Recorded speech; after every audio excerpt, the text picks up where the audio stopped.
오늘도 하나님의 은혜가 저와 여러분에게 함께하기를 기원합니다. 오늘부터 다시 예레미야를 읽습니다. 작년 8월 26일에 예레미야 25장까지 읽었습니다. 1년 만에 26장부터 다시 시작합니다. 예레미야는 남유다에서 활동한 선지자입니다. 본래는 레위인인데 하나님께서 선지자로 부르셨습니다. 예레미야가 활동한 시기는 북이스라엘은 이미 멸망한 시기입니다. 북이스라엘은 아수르에 의해서 멸망했습니다. 이제 남유다만 남았는데 남유다를 위협하는 나라는 바벨론입니다.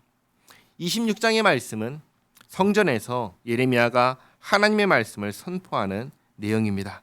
1절 말씀 보시면 유다의 왕 요시야의 아들 여호야김이 다스리기 시작한 때 여호와께로부터 이 말씀이 임하여 이르시되 여호와께서 이와 같이 말씀하시니라. 너는 여호와의 성전뜰에 서서 유다 모든 성읍에서 여호와의 성전에 와서 예배하는 자에게 내가 내게 명령하여 이르게 한 모든 말을 전하되 한마디도 감하지 말라. 이렇게 하나님께서 예레미야에게 성전에서 하나님의 말씀을 선포하라고 하셨습니다. 성전이니까 여기 모인 사람들은 전부 다 어떤 사람들이냐면 하나님을 예배하는 사람들입니다. 하나님을 예배하는 사람들에게 하나님의 말씀을 선포하는 것입니다. 오늘날로 치면 설교하는 것입니다. 예배 시간에 설교하는 것입니다. 3절에 그들이 듣고 혹시 각각 그 악한 길에서 돌아오리라. 그리하면 내가 그들의 악행으로 말미암아 그들에게 재앙을 내리려 하던 뜻을 돌이키리라. 이 설교는 기대하는 것이 있습니다. 무엇이냐면 듣고 악한 길에서 돌이키는 것입니다. 누가 악한 길에서 돌이키는 것입니까? 하나님을 예배하는 사람들이 악한 길에서 돌이키는 것입니다. 하나님께서 하나님을 예배하는 사람들에게 악한 길에서 돌아오라고 말씀하십니다. 너무 이상하지 않나요? 하나님을 예배하는 사람들을 오늘날 뭐라고 부릅니까? 성도라고 부릅니다. 거룩한 무리라고 부릅니다. 세상과 구별된 사람들입니다. 그런데 그들이 무엇을 하고 있습니까? 악을 행하고 있다는 것입니다. 어떤 악입니까? 4절에 이렇게 말씀하십니다. 너는 그들에게 이와 같이 이르라. 여호와의 말씀에 너희가 나를 순종하지 아니하며 내가 너희 앞에 둔 내 율법을 행하지 아니하며 내가 너희에게 나의 종 선지자들을 꾸준히 보내 그들의 말을 순종하라고 하였으나 너희는 순종하지 아니하였느니라. 여기에 있는 하나님을 예배하는 사람들이 하나님 말씀에 순종하지 않습니다. 하나님을 예배하는 사람들이 하나님의 율법을 지키지 않습니다. 하나님을 예배하는 사람들이 선지자들의 말을 듣지 않습니다. 이 말도 안 되는 현실을 지적하고 계신 것입니다. 한번 생각해 보시기 바랍니다. 하나님의 말씀에 순종하지 않는 사람, 하나님의 율법을 지키지 않는 사람, 선지자들의 말을 듣지 않는 사람이 하나님을 예배하는 사람일 수 있을까요? 그럴 수가 없는 것입니다. 그러니까 지금 성전에 있는 여기 있는 사람들이 전부 다 뭐라고 말씀하시는 것입니까? 가짜라는 것입니다. 그걸 어떻게 알 수 있나요? 그들이 하는 열매로, 행실로 알 수 있는 겁니다. 그러므로 6절에 이렇게 말씀하십니다. 내가 이 성전을 실로같이 되게 하고 이 성을 세계 모든 민족의 저주거리가 되게 하리라 하셨느니라. 실로는 어디냐면 옛날에 사사시대 때 하나님의 언약궤를 모신 곳입니다. 거기에서 하나님을 예배했었습니다. 우리가 잘 아는 엘리 제사장과 사무엘 선지자가 바로 이 실로에 있었습니다. 그런데 그 실로가 어떻게 되었습니까? 망했습니다. 사라졌습니다. 왜 그렇게 됐습니까? 하나님 말씀에 순종하지 않고 하나님께 드리는 제사를 모욕했습니다. 하나님을 예배하는 여인들을 엘리 제사장의 아들들이 범했습니다. 그야말로 하나님의 목전에서 범죄했기 때문입니다.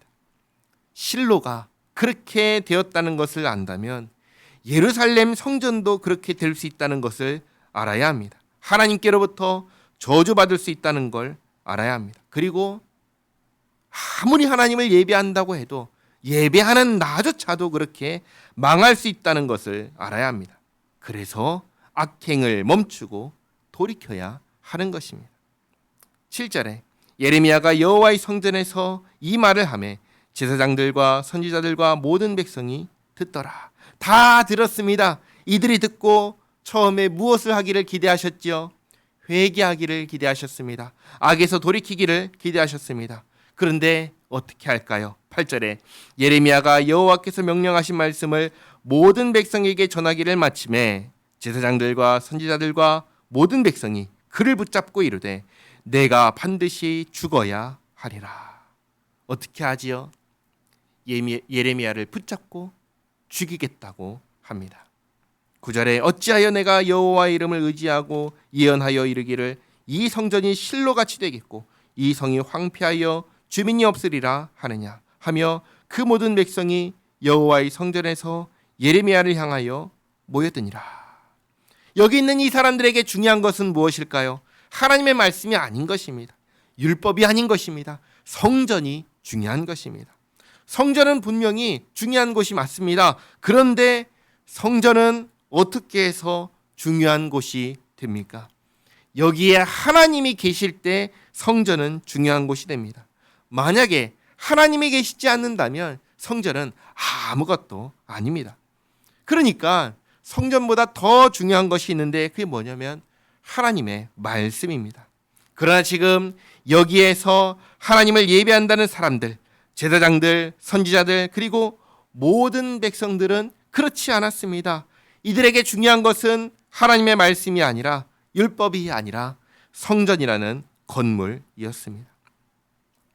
10절에 유다의 고관들이 이 말을 듣고 왕궁에서 여호와의 성전으로 올라가 여호와의 성전 새 대문의 입구에 앉음에 성전에서 소동이 일어나니까 고관들이 관리들이 옵니다. 와서 성전 대문 입구에 앉습니다. 여기 앉는다는 것은 무슨 일인지 듣고 판단하겠다는 것입니다. 그러자 11절에 제사장들과 선지자들이 고관들과 모든 백성에게 말하여 이르되 이 사람은 죽는 것이 합당하니 너희 귀로 들음같이 이 성에 관하여 예언하였음이라. 제사장들과 선지자들이 고관들과 백성들에게 예레미야가 성전의 멸망을 예언했으니 죽어야 한다라고 합니다. 그러자 12절에 예레미야가 모든 고관과 백성에게 말하여 이르되 여호와께서 나를 보내사 너희가 들은 바 모든 말로 이 성전과 이 성을 향하여 예언하게 하셨느니라. 그런즉 너희는 너희 길과 행위를 고치고 너희 하나님 여호와의 목소리를 청종하라. 그리하면 여호와께서 너희에게 선언하신 재앙에 대하여 뜻을 돌이키시리라. 예레미야가 무엇을 하라고 합니까? 길과 행위를 고치라고 합니다. 하나님의 목소리를 청종하라 합니다. 누구보다도 하나님의 말씀에 귀 기울여야 하는 사람들이 있다면 누굴까요? 제사장과 선지자들입니다. 이들은 하나님의 길과 행위를 가르쳐야 하는 사람들입니다. 그런 그들에게 제발 그 일을 하라고 얘기하는 것입니다. 14절에 보라 나는 너희 손에 있으니 너희 의견에 좋을 대로 옳은 대로 하려니와 너희는 분명히 알아라 너희가 나를 죽이면 반드시 무죄한 피를 너희 몸과 이 성과 이 성 주민에게 돌리는 것이니라. 이는 여호와께서 진실로 나를 보내사 이 모든 말을 너희 귀에 말하게 하셨음이라. 아멘. 우리는 이 역사의 결과를 압니다. 그 결과에 비추어서 예레미야가 옳았다라는 것을 예레미야가 정말로 하나님의 선지자였음을 우리는 압니다. 그러나 그 당시 사람들도 예레미야가 맞는지 아니면 가짜인지 알 수 있었을까요? 알 수 있었습니다. 어떻게 알 수 있을까요? 그때 있는 하나님의 말씀을 보면 알 수 있었습니다. 율법을 보면 알 수 있었습니다. 그러나 문제가 있습니다. 아무도 하나님의 말씀을 보지 않았습니다. 하나님의 율법을 보지 않았습니다. 그 시대에 신명기가 없었을까요? 있었습니다. 그럼에도 불구하고 보지 않은 것입니다. 누구보다 하나님의 말씀을 잘 알아야 하는 제사장과 선지자들이 그렇게 하지 않은 것입니다. 그들이 하지 않으니 백성들은 어떻겠습니까? 얼마나 하나님의 말씀을 알 수 있겠습니까? 알 수가 없는 것입니다. 그러므로 기억하시기 바랍니다. 하나님을 예배한다고 하는 사람이라고 전부 다 진짜냐? 그렇지 않다는 것입니다. 가짜도 얼마든지 하나님을 예배한다고 할 수 있습니다. 사도 바울은 사탄도 자신을 광명의 천사로 가장할 수 있다고 하였습니다. 예수님께서는 우리가 진짜인지 가짜인지 그 행위로, 그 열매로 알 수 있다 하셨습니다. 그러니 바라기는 우리가 진짜이기를 바랍니다. 진짜 예수 믿는 사람이기를 바랍니다. 진짜 하나님의 백성이요 하나님의 자녀이기를 바랍니다. 그러기 위해서 우리가 무엇을 해야 합니까? 하나님의 말씀을 읽어야 합니다. 그리고 하나님의 말씀에 비추어 우리의 잘못을, 우리의 길과 행위를 회개해야 합니다. 그리고 하나님께 기도하며 하나님의 말씀에 따라 살게 해달라고 구해야 합니다. 이것이 우리에게 있어야 합니다. 예레미야를 통하여 하신 말씀, 하나님의 말씀을 기억하시기 바랍니다. 그 악한 길에서 돌아오라. 기도하겠습니다. 좋으신 하나님, 예수님 안에서 하나님의 백성된 우리에게 우리 삶의 기준은 하나님의 말씀입니다. 내 생각도 아니고 늘 전통적으로 해왔던 것도 아니라 하나님의 말씀입니다.